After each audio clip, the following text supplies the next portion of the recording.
नमस्कार बच्चों, गुरुकुल एकेडमी के यूट्यूब चैनल पर आप सबका स्वागत है। प्यारे बच्चों, आज हम लोग यूपी ट्रिपल एससी पैट 2025 के लिए मैथ डीआई का प्रैक्टिस सेट नंबर 16 हल करेंगे और इससे पहले हमने 1 से लेकर और 15 तक प्रैक्टिस सेटों को सॉल्व किया है। आज हम लोग 16वां सेट सॉल्व करने वाले हैं। तो इसमें डीआई के बहुत ही अच्छे क्वेश्चन और प्रीवियस ईयर्स के क्वेश्चन भी शामिल किए गए हैं। आपकी आने वाली परीक्षा के लिए बहुत ही महत्वपूर्ण वीडियो है, तो वीडियो को स्किप किए बगैर शुरू से लास्ट तक पूरा देखिएगा और आपको एक नई ऊर्जा मिलेगी इस वीडियो से। तो वीडियो को देर न करते हुए आइए शुरुआत करते हैं। चलिए प्रारंभ करते हैं, हम लोग पहले प्रश्न में चलते हैं। तो डीआई का पहला प्रश्न आपके सामने है। यहाँ पर प्रश्न निर्देश दे रखे हैं 1 से 5 तक प्रश्न के लिए। वर्ष 2011 से और 2015 के दौरान 5 जिलों से प्रतियोगी परीक्षा में उपस्थित उत्तीर्ण और चयनित उम्मीदवारों की संख्या के आंकड़े तालिका में उल्लिखित हैं। निम्नलिखित तालिका का अध्ययन करें और उस पर आधारित प्रश्नों के उत्तर दें। तो बच्चों, एक तरफ ये आपके वर्ष दे रखे हैं और इस तरफ एक जिला ए जिसमें उपस्थित अनुत्तीर्ण उत्तीर्ण और चयनित की संख्या दे रखी है। इसी प्रकार से जिला बी में उपस्थित उत्तीर्ण और चयनित की, जिला सी, जिला डी और जिला ई, इस प्रकार से 5 जिलों का आंकड़ा यानी कि डाटा दे रखा है। तो इसके आधार पर हमें पहले प्रश्न का उत्तर देना है कि किस जिले के लिए विगत वर्षों में चयनित उम्मीदवारों की औसत संख्या न्यूनतम है।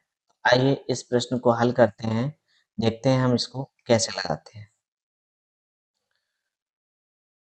तो हमें क्या करना है कि जैसे विकल्प में दे रखे हैं, विकल्प आपका ई और विकल्प सी और विकल्प ए और विकल्प डी, यानी कि जो विकल्प दे रखे हैं 4, इन्हीं के आधार पे हमें इसको हल कर लेना है।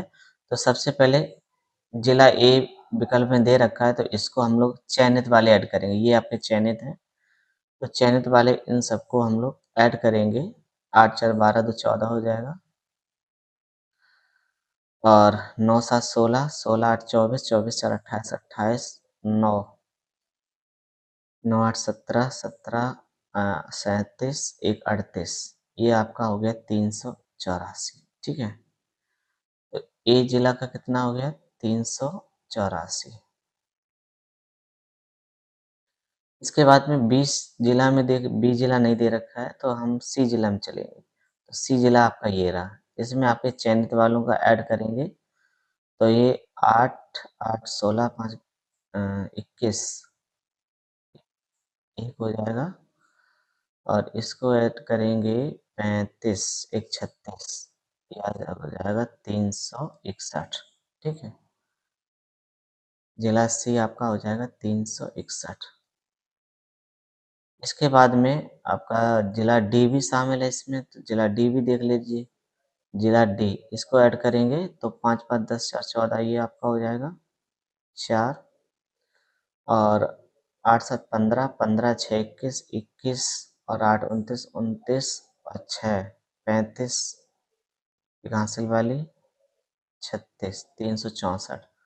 तो यहाँ पर विकल्प डी जो है ये आपका कितना हो जाएगा 364।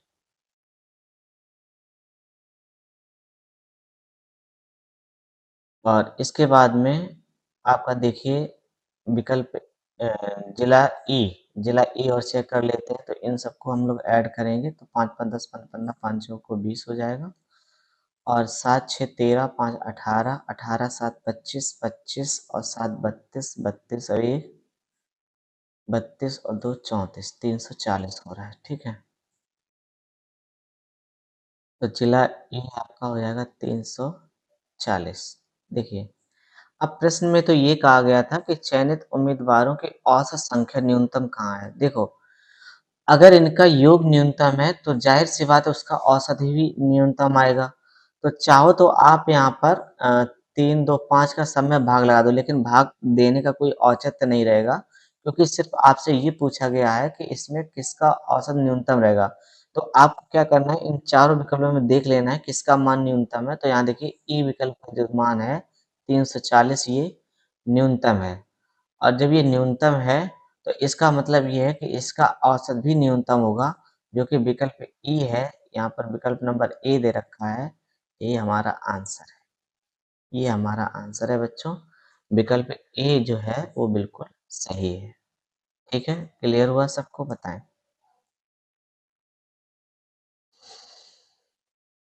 एकदम क्लियर हो गया? किसी को कोई प्रॉब्लम हो तो बताएं भाई। चलो ठीक है, अगले प्रश्न पे चलते हैं। तो अगला प्रश्न देखिए क्या लिखा है। जिला सी से चयनित उम्मीदवारों का प्रतिशत और जिला सी से उत्तीर्ण उम्मीदवारों की तुलना में किस वर्ष में सबसे अधिक है?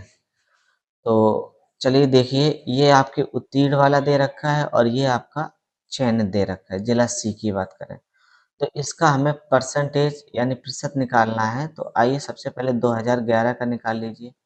तो 2011 का यहाँ कितना 78 दिया है, 78। 78 बटे कितना हो जाएगा 720। 720 गुणे 100, और ये जीरो से एक जीरो कैंसिल हो जाएगा। तो इसमें आप भाग देंगे तो आपका भाग जाएगा 10 बार, यानी 10.83%।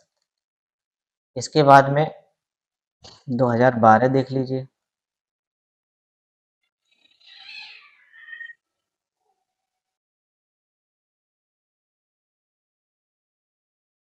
तो 2012 आपका कहाँ लिखा है? 2012, 2012 का ये देखिए, तो ये 85/620 हो जाएगा। 85, 85/620, ठीक है। 620 हो जाएगा, और यहाँ गुणा करा देंगे बच्चों 100 से। तो ये जीरो से जीरो आपका कैंसिल हो जाएगा, ठीक है। तो 62 का 85 में भाग देंगे हम लोग। तो भाग देंगे तो आपका कितने बार चला जाएगा? 13.70 के लगभग पहुंच जाएगा, ठीक है। इसके बाद 2013 देख लीजिए। तो 2013 का हम निकालेंगे। 2013 आपका कितना दे रखा है? 48। 48/400 और गुणे 100। तो दो जीरो से दो जीरो कैंसिल हो गया, 4 से 48 काटेंगे 12 बार, तो ये आपका 12% आ जाएगा। इसी प्रकार से 2014 भी देख लीजिए। वैसे ज़रूरत नहीं है इसकी हमें, लेकिन हम निकाल लेते हैं, हो सकता है आगे ज़रूरत पड़ जाए। 2014 जो है यहाँ पर 70/650 हो जाएगा, और गुणे 100। तो ये जीरो से ये जीरो कैंसिल हो गया, 700 आपका 65 हो जाएगा। तो इसका आंसर आ जाएगा 10.776%। इसके प्रकार एक और बचा है आपका 2015 का, इसका भी देख लीजिए। तो 2015 में आपका कितना दे रखा है? 80। 80/950, 80/950 गुणे 100। तो ये आपका 8.421% हो जाएगा, ठीक है बच्चों। तो प्रश्न में हमसे पूछा गया था कि जिला सी से चयनित उम्मीदवारों का प्रतिशत और जिला सी से चयनित उत्तीर्ण उम्मीदवारों की तुलना में किस वर्ष में सबसे अधिक है? तो यहाँ देख लीजिए, प्रतिशत जो है किसका सबसे ज्यादा है। तो प्रतिशत आप समझ रहे हैं, यानी कि यहाँ पर 2011 का 10.83 है, 2012 का 13.70% है। यही देखिए सबसे ज्यादा है यहाँ पे। तो ये इसका आंसर हो जाएगा 2012। विकल्प नंबर आपका सी सही है, ठीक है बच्चों। विकल्प विकल्प सी बिल्कुल सही है। हाँ जी, बताइए, क्लियर हुआ?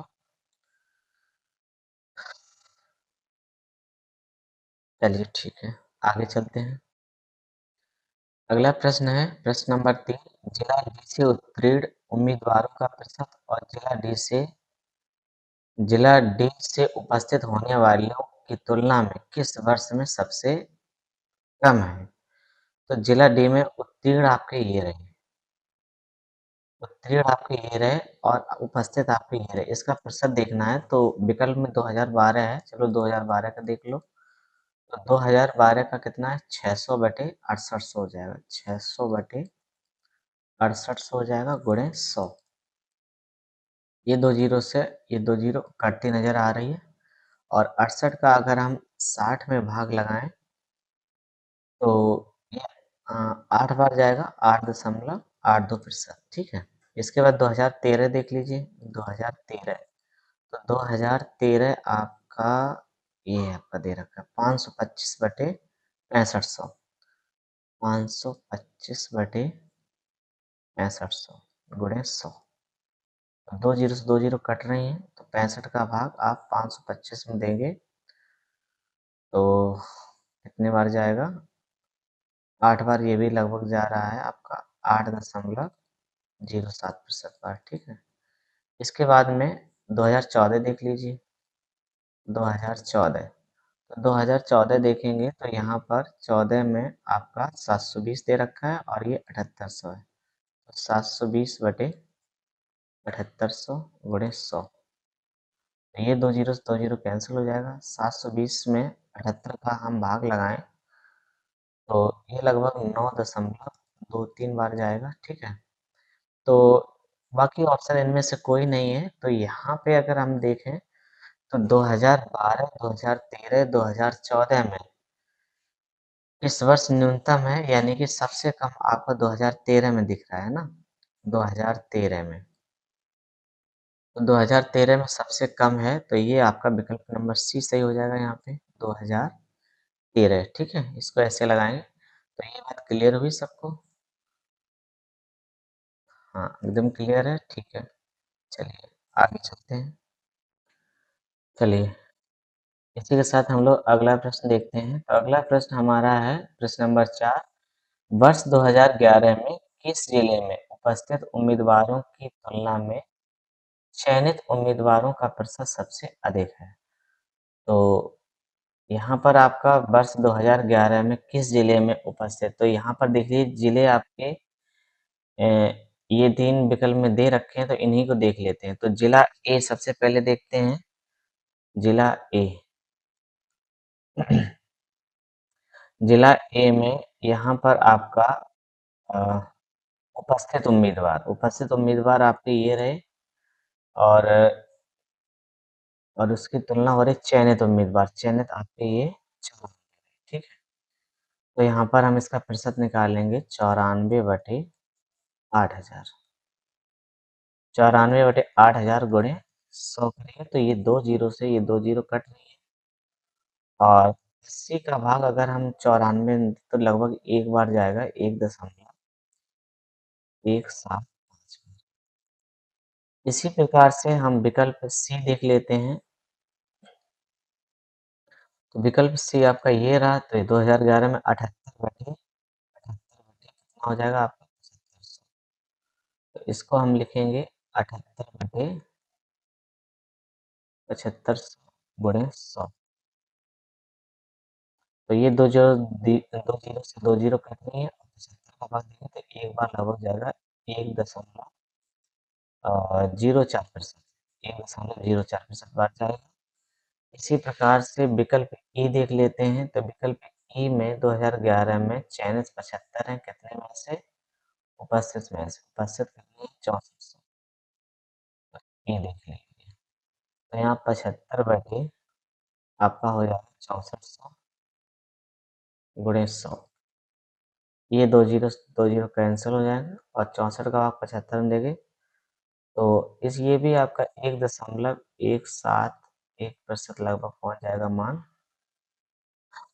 अब देखो प्रश्न में पूछा था कि वर्ष 2011 में किस जिले में उपस्थित उम्मीदवारों की तुलना में चयनित उम्मीदवारों का प्रतिशत सबसे अधिक है। तो यहाँ पर आप देखेंगे कि एक तो विकल्प आपका इनमें से कोई नहीं है। इनमें से ए, सी, ई में से अगर देखा जाए तो सबसे ज़्यादा जो है मान वो 1.175 यहाँ पर जिला ए का है। तो यहाँ पर जिला ए का सबसे अधिक होगा, तो यहाँ पर ऑप्शन नंबर ए जो है जिला ए, ये आपका आंसर सही होगा, ठीक है। तो ये आपका आंसर बिल्कुल सही हो जाएगा। चलिए हम लोग इसी प्रकार से आपको समझ में आया होगा अच्छे से, तो चलते हैं हम लोग अगले प्रश्न पे। ठीक है, देखिए अब इसको भाई ध्यान से देखना है आप सबको। क्या लिखा है, समीक्षाधीन अवधि के दौरान जिला ए से चयनित उम्मीदवारों की संख्या और इस अवधि के दौरान जिला ए से चयनित उम्मीदवारों की संख्या का लगभग कितना प्रतिशत है। तो जिला ए में चयनित देख लेंगे और जिला ए में चयनित देखें तो इसमें ए में चयनित आप जोड़ेंगे, क्योंकि अभी हम लोगों ने इसको पीछे जोड़ा था, तो ये आपका कितना 340 हुआ था, और जिला ए को भी हमने जोड़ा था, तो ये आपका 384 आया था। तो इसमें प्रतिशत आपसे पूछ रहा है, तो 340 बटे 384 और गुणे 100 हो जाएगा, ठीक है। तो इसको आप हल करेंगे तो 4 से काटेंगे, 4 नेमा 36, 4 छिंग 24, 4 से काटेंगे, 4 अट्ठे 32 और 4 पंचे 20, ठीक है। और इसको थोड़ा हल करते हैं, तो 4 से काटेंगे, 4 दूनी 8 और 4 चौको 16 और ये 4 पच्चीस 100 हो जाएगा, ठीक है। तो 85 और 25 का गुणा करा के अगर हम इसमें 24 से भाग लगाएंगे तो आपका आंसर 88.54% आ जाएगा। 88.54%, तो ये हमारा आंसर हो जाएगा 88.54%, ठीक है बच्चों। बताइए क्या आप सबको क्लियर है? 88.54% ये हमारा आंसर है।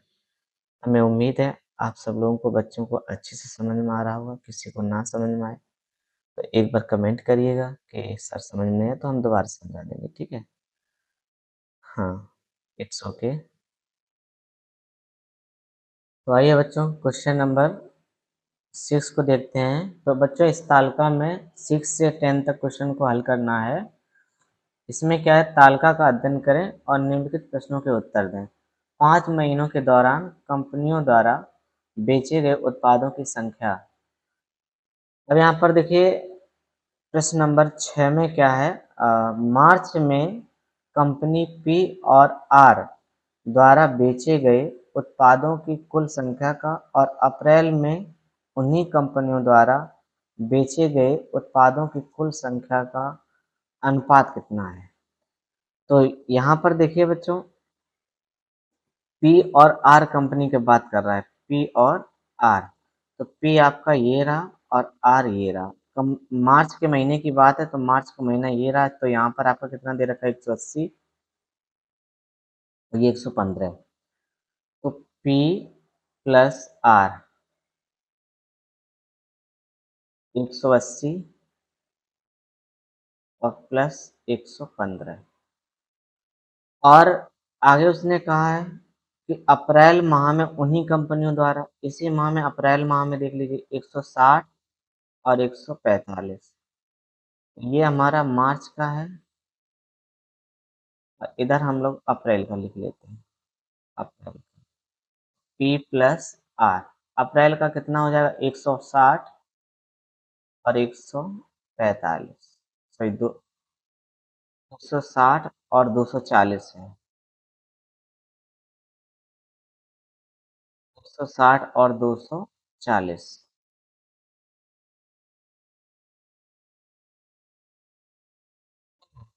तो यहाँ पर हम इसको ऐड करते हैं, तो ये आपका कितना हो जाएगा 295। और यहाँ पर इसको ऐड करते हैं तो ये आपका हो जाएगा 400। 5 से ये कट रहा है, 5 पंचे 25 और 5 नहीं 45 और 5 अट्ठे 40, 80 बार 59 अनुपात 80। 59 अनुपात 80 आया, जो कि नंबर आपका ए दे रखा है, यही हमारा आंसर है। ठीक है बच्चों, यही हमारा आंसर है। एकदम क्लियर हुआ? क्या सवाल कोई कठिन था? हाँ, बिल्कुल भी नहीं है। तो चलिए अगले प्रश्न पे चलते हैं। तो अगला प्रश्न क्या रहा है, प्रश्न नंबर 7। कंपनी द्वारा कंपनी एस द्वारा बेचे गए उत्पादों की कुल संख्या में जनवरी से अप्रैल तक लगभग कितने प्रतिशत की वृद्धि हुई है। तो कंपनी एस की बात कर रहे हैं। कंपनी एस आपका ये रहा और जनवरी का कितना है 85, और यहाँ पर अप्रैल की बात करें तो कितना है 140। 140 माइनस 85, ठीक है, बटे 85 गुणे 100। तो 140 में से 85 घटाएंगे तो 10 में से 5 गया 5, 13 में से 8 गया 5 और बटे 85 गुणे 100। 5 से काटेंगे 11 बार कटेगा, 5 से काटेंगे 17 बार, तो ये 1100 बटे 17 हो जाएगा। 17 छिक्का 102, 17 चौको 68 दशमलव 17 सत्ते 119 17 एकम 17। तो ये आपका एक 64.71% आ जाएगा। 64.71%। ठीक है,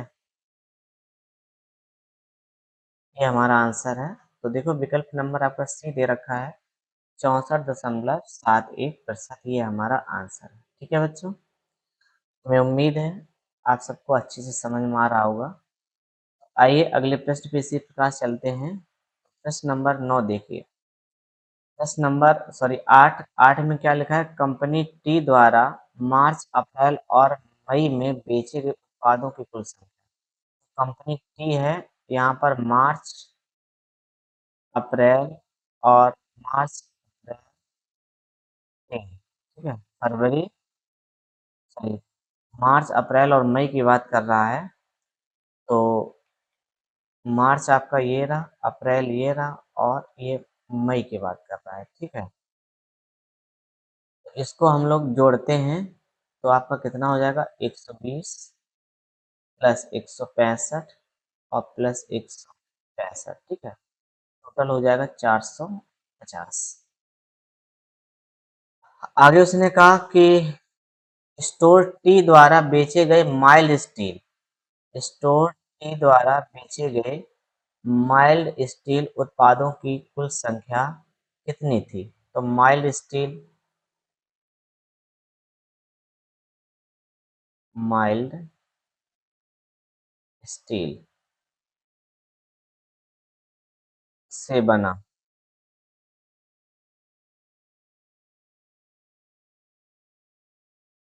से बना। ठीक है, तो माइल्ड स्टील यहाँ पर देखिए हमारा जो कंपनी टी का मार्च अप्रैल और मई में बेचे गए उत्पादों की कुल संख्या जो है वो 32% माइल्ड स्टील से बनती है। इसने ये कहा है कि 32% माइल्ड स्टील बटे से बने थे, यानी 450 का हमें 32% निकालना है। ये जीरो से जीरो कैंसिल हो गया, 5 दूनी 10 और 5 45, 2 से काट देंगे ये 16 बार, और 16 निम्मा होता है 144। 16 निम्मा बच्चों कितना होता है 144, यानी कि विकल्प नंबर आपका बी सही है। बताइए क्लियर हुआ कि नहीं हुआ है? हाँ ठीक है, चलिए अगले प्रश्न पे चलते हैं। तो अगला प्रश्न क्या कह रहा है, प्रश्न नंबर 9। इसमें लिखा है कि फरवरी में कंपनी पीएसटी, फरवरी माह का ये रहा, कंपनी पी का ये 155, एस का आपका 110 और टी का ये 90। तो ये 90 जोड़ेंगे, यहाँ 200 हो गया, ये 355 आपका हो जाएगा। ठीक है, और इसका औसत पूछा है तो बस 155, 155, 110 और 90 बटे कितना हो जाएगा 3। एवरेज निकालने के लिए ये आपका 355 हो गया, और इसमें हम भाग लगाते हैं 3 से, काट दीजिए, 3 एकम 3, 3 एकम 3 और 2 बचेगा तिछंग।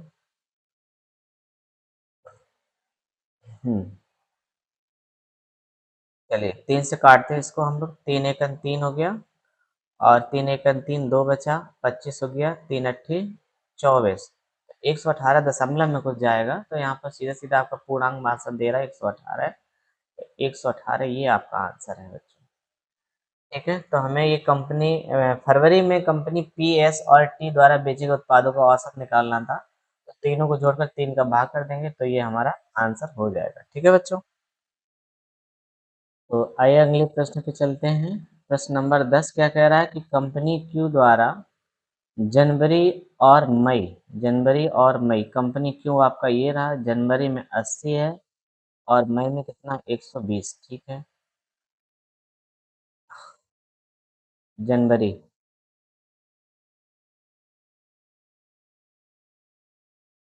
कंपनी क्यू द्वारा जनवरी और मई, जनवरी में कितना था 80 और मई में कितना 120, और अंतर यहाँ क्या है, उत्पादों की कुल संख्या और समान महीने में कंपनी आर द्वारा बेचे गए उत्पाद, कंपनी आर द्वारा 155 ये हो गया, 130 ये हो गया, 155 प्लस 130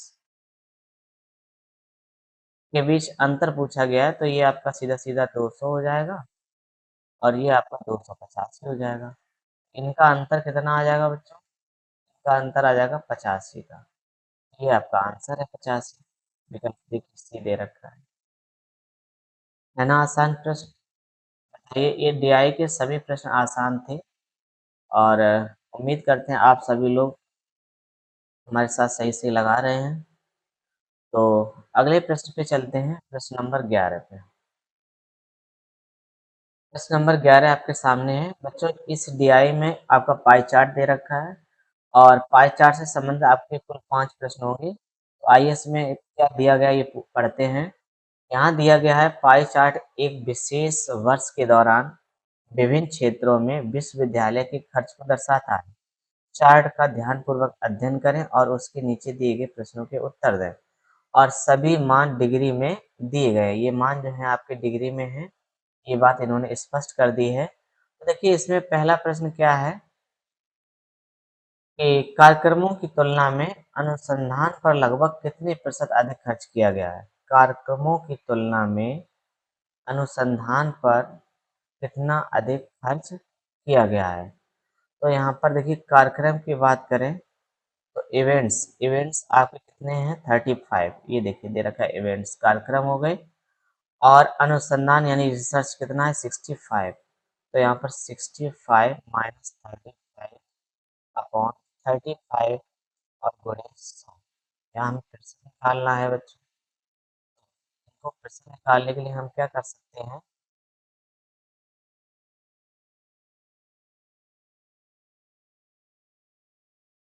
65 में से 35 घटाएंगे तो कितना बचेगा 30 और 30 बटे 35 गुणे 100। तो 5 से काटने के 5 छक्का 30 5 सत्ते 35। तो ये आपका 600 बटे कितना हो जाएगा 7। इसका भाग लगाएंगे तो 7 अट्ठे 56 7 पन्ना 35 और 85.71 आ जाएगा। तो ये लगभग में आपका कह सकते हैं हम लोग 86%। ये जो हमारा आंसर बनेगा वो कितना बन जाएगा, 86% बन जाएगा, जो कि विकल्प नंबर आपका सी दे रखा है। ठीक है, क्लियर हुई बात ये। चलिए अगला प्रश्न देखते हैं। अगला प्रश्न क्या कह रहा है, छात्रावास पर कुल खर्च का लगभग कितने प्रतिशत खर्च किया गया है। तो छात्रावास का मतलब है हॉस्टल। हॉस्टल पे कितना 46% खर्च किया गया है। अब देखिए यहाँ पर ये मान डिग्री में दे रखा है तो 46 यहाँ जो आपका है 46 डिग्री और ये पूरा मान कितना होता है 360 डिग्री और गुणा कर देंगे क्योंकि हमें इसका प्रतिशत निकालना है। तो यहाँ पर हमें 100 का गुणा करना पड़ेगा। ठीक है, तो आइए इससे एक जीरो से एक जीरो कैंसिल कर देते हैं और 2 से काटेंगे तो 23 बार कट जाएगा और 2 से काटेंगे 18 बार। 2 से इसको काट देंगे तो 5 बार, 2 से इसे काट देंगे 9 बार। तो इसको हल करेंगे 5 तिया 15 5 नौनी 10 1 11 बटे 9। ठीक है, तो आइए इसको भाग लगाते हैं 9 एक 9 9 दूनी 18। तो इसका आंसर लगभग 12 हमें 7-8% आता दिख रहा है। तो ये हमारा आंसर हो जाएगा। ठीक है बच्चों, बताइए ये बात क्लियर हुई कि नहीं। हाँ 12.78% आ जाएगा, विकल्प ए आपका सही है। ठीक है,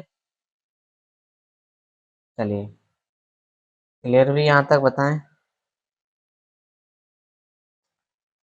चलिए अगला क्वेश्चन देखते हैं, प्रश्न नंबर 13। यदि वर्ष के दौरान विभिन्न क्षेत्रों में खर्च की गई कुल राशि 1,80,000 हो, आधारभूत संरचना आधारभूत संरचना का मतलब है इंफ्रास्ट्रक्चर इंफ्रास्ट्रक्चर और खर्च की गई छात्रावास माने हॉस्टल की राशि में कितना अधिक है। तो यहाँ पर देखिए, यहाँ पर 50 माइनस 46, यहाँ अंतर कितने का 4।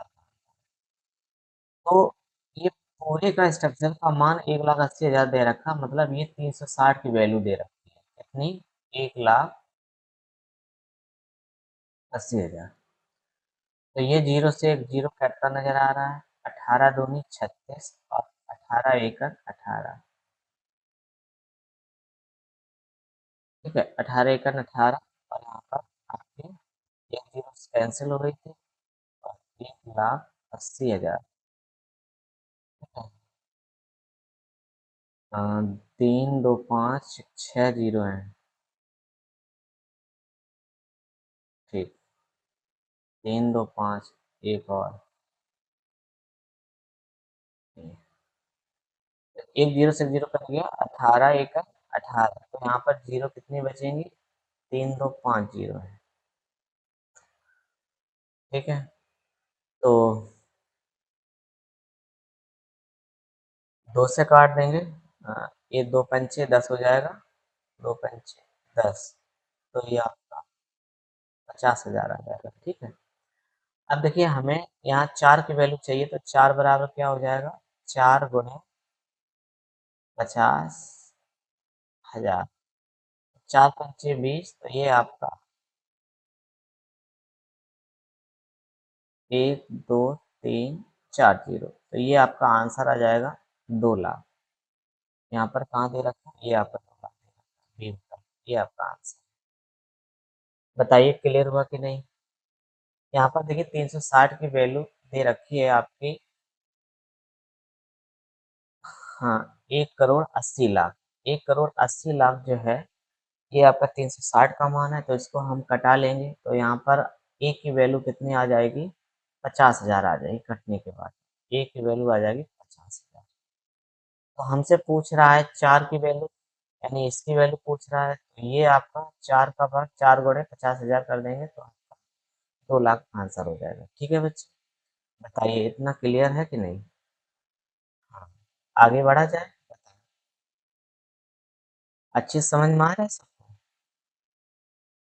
अच्छा अच्छा, ठीक है, चलिए आगे बढ़ते हैं।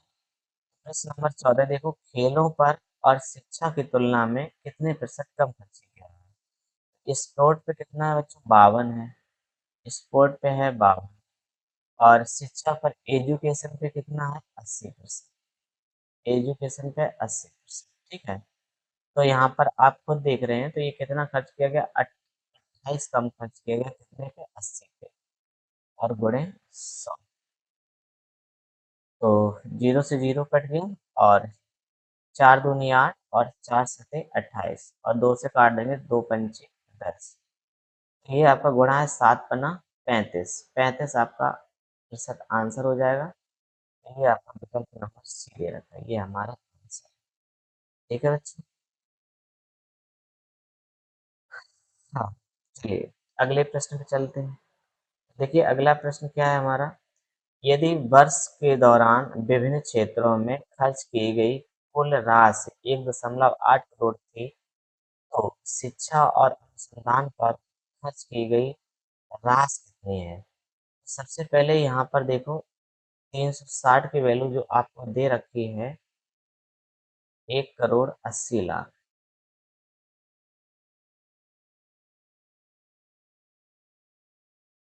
ठीक है,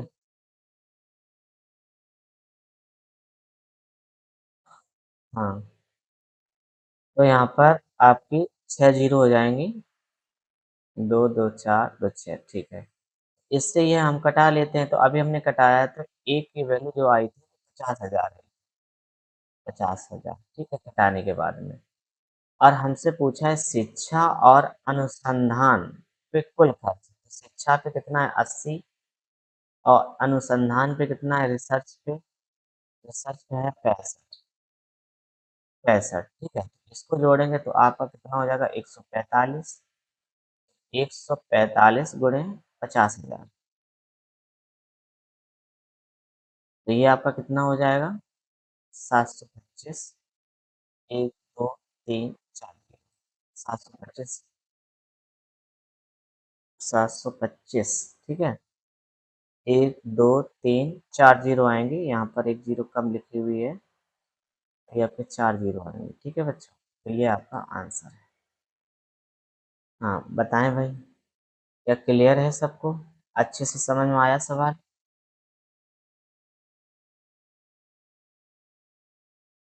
चलिए ठीक है, अच्छी बात है, सबको अच्छे से समझ में आ रहा है। तो आइए अगले प्रश्न पे चलते हैं। तो बच्चों आइए हम लोग क्वेश्चन 16 से 20 तक चलते हैं। तो निम्नलिखित में से लाइन ग्राफ यानी रेखा आरेख 2001 से 2006 की अवधि के दौरान दो कंपनियां ए और बी द्वारा अर्जित प्रतिशत लाभ प्रदान करता है। ग्राफ को ठीक से पढ़ें और प्रश्नों के उत्तर दें। तो यहाँ पर आप ग्राफ में जो देख रहे हैं 2001 से 2006 तक, ये कंपनी ए और कंपनी बी के लाभों का लाभ प्रतिशत दे रखा है।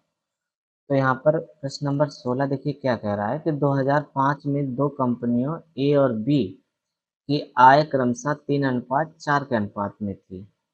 तो देखिए 2005 में कंपनी आपकी ए और बी, ठीक है, इनकी आय कितनी है? 3:4 दे रखी है। और 2005 में उनका व्यय क्रमशः अनुपात क्या था? तो देखिए आय बराबर क्या होगा?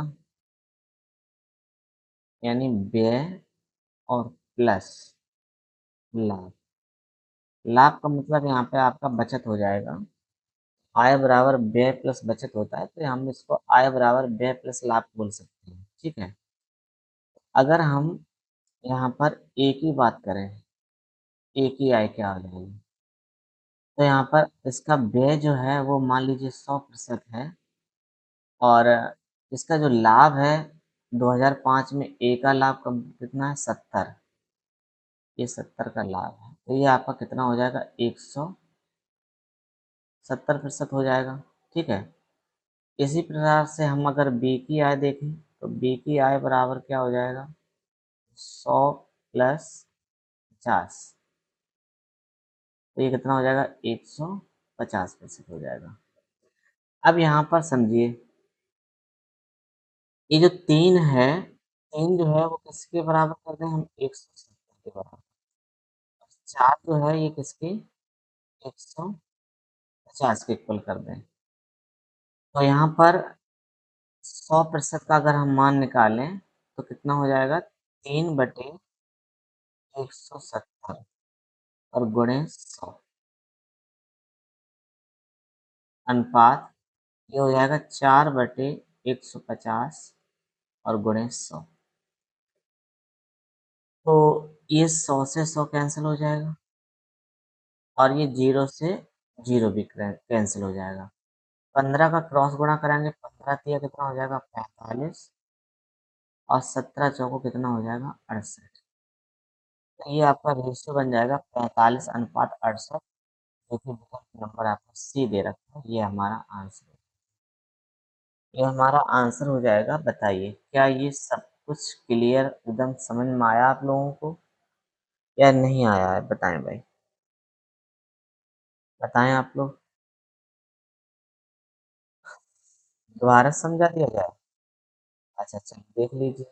यहाँ देखिए 2005 में दो कंपनियां ए और बी की आय क्रमशः 3:4 के अनुपात में थी। 3:4 के अनुपात में दे रखी है इनकी आय का अनुपात। आय बराबर क्या होता है?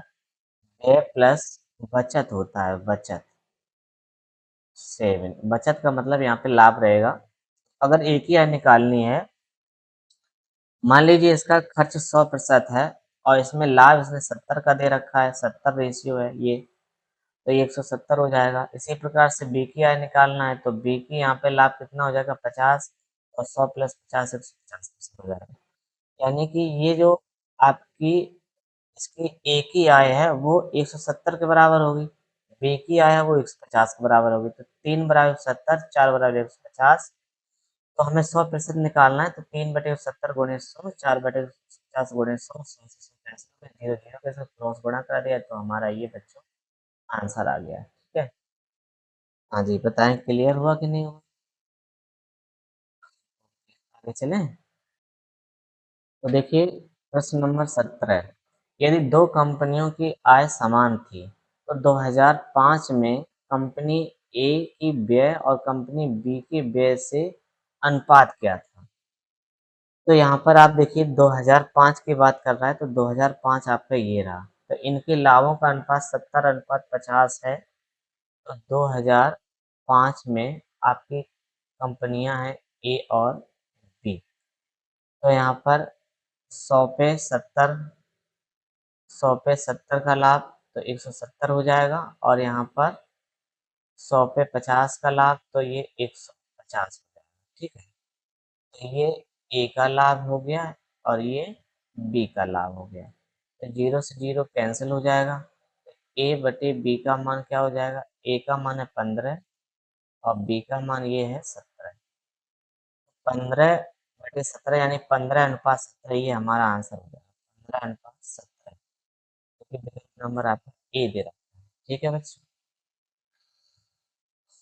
ठीक, आगे चलें। चलिए अगला प्रश्न देखिए।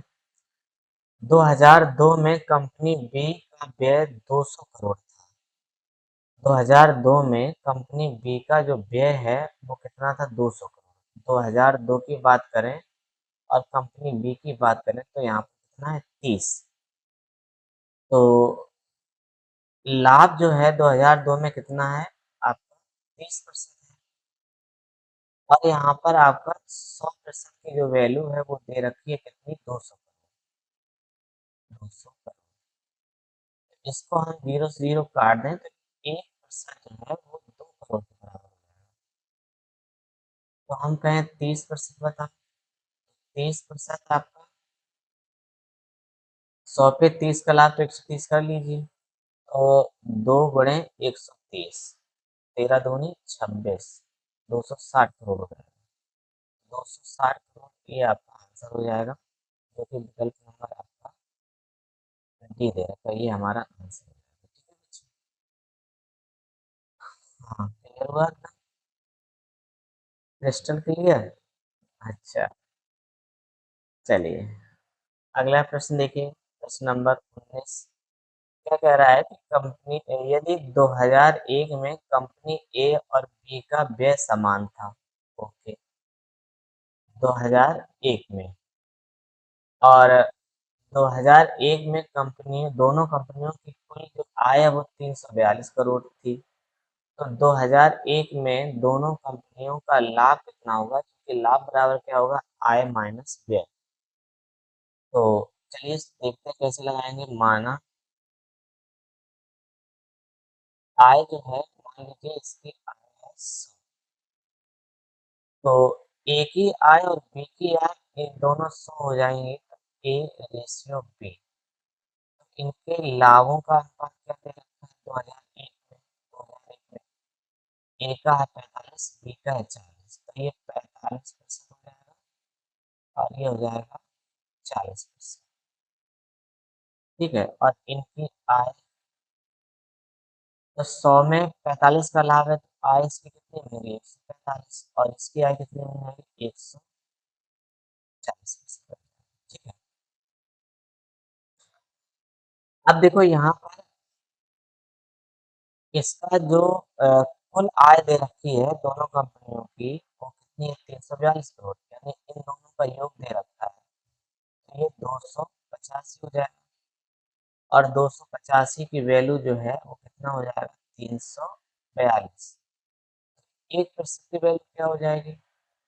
342/285 हो जाएगी। ठीक है,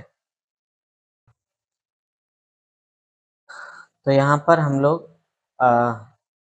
वैल्यू निकाल रहे हैं, दोनों लाभ जोड़ देंगे तो ये 40 और 45 कितना हो जाएगा? 85। तो 85% बराबर कितना हो जाएगा? तो ये 342/285 गुणे आपका 85 हो जाएगा। ठीक है, हाँ, तो आइए इसको हम लोग हल करते हैं। तो ये 5 से काट दीजिए, 5 से काटेंगे तो 17 अपना 85 होता है, 5 से काटेंगे 5 पंचे 25 और 5 सत्ते 35, 57 बार कट जाएगा। ठीक है, हाँ, और इसको हम लोग हल करते हैं तो ये कितने बार कट जाएगा? अ,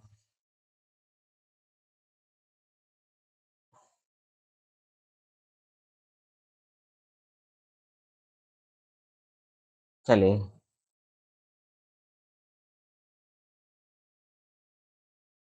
57 से ये काटेंगे तो ये 6 बार कट जाएगा, और 17 छिक्का कितना होता है? 102।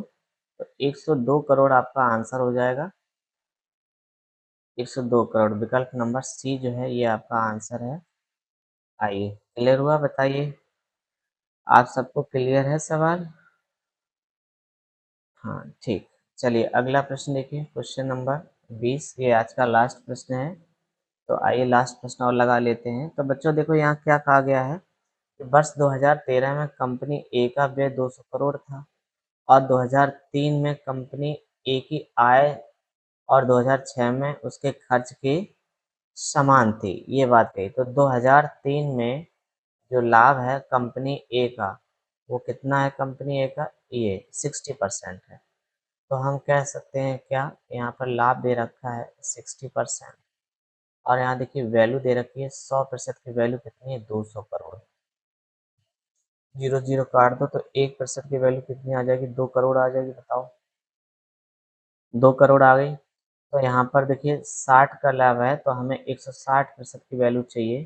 तो 160 गुणे 2, 16 दूनी 32, तो कितना हो जाएगा? 320। 320 हो जाएगा,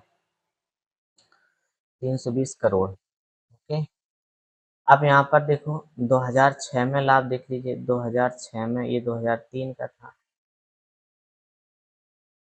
और 2006 में लाभ, 2006 आपका कहाँ रहा? ये 2006 में कंपनी ए कितना है? 45% है। हम्म। तो लाभ बराबर कितना दिया है?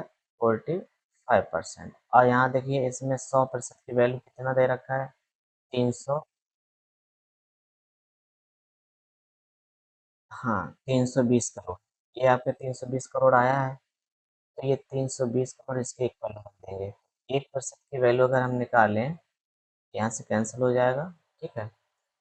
तो ये 10% की वैल्यू 320 है, तो 1% की वैल्यू कितनी हो जाएगी? 3.2 करोड़ हो जाएगी।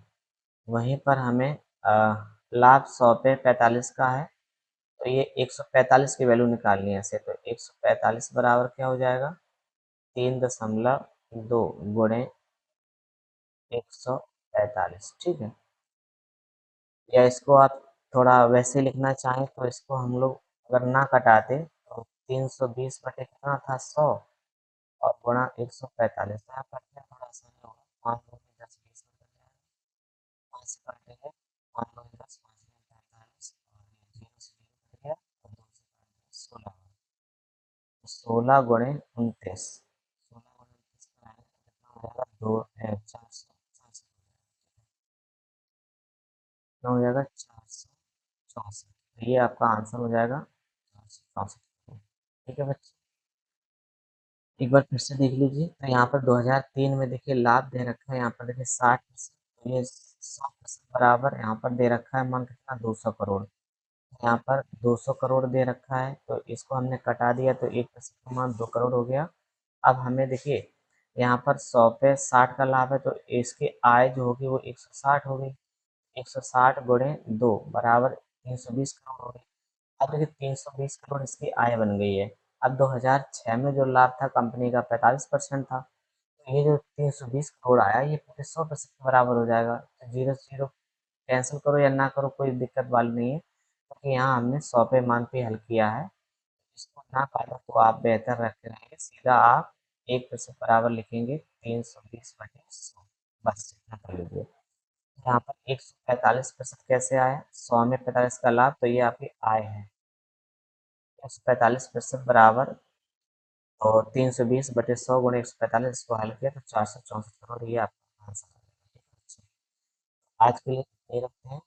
आप सब लोगों का बहुत बहुत धन्यवाद पूरा वीडियो देखने के लिए, और हमें उम्मीद है कि आपको ये वीडियो बहुत अच्छे से पसंद आया है। वीडियो को ज़्यादा से ज़्यादा लाइक कर दीजिएगा, ठीक है, और अपने दोस्तों में इसको शेयर कर दिया ताकि वो भी इसका लाभ उठा सकें। तो बने रहिए हमारे यूट्यूब चैनल पर, ऐसे ही हम लोग 50 से हल करेंगे।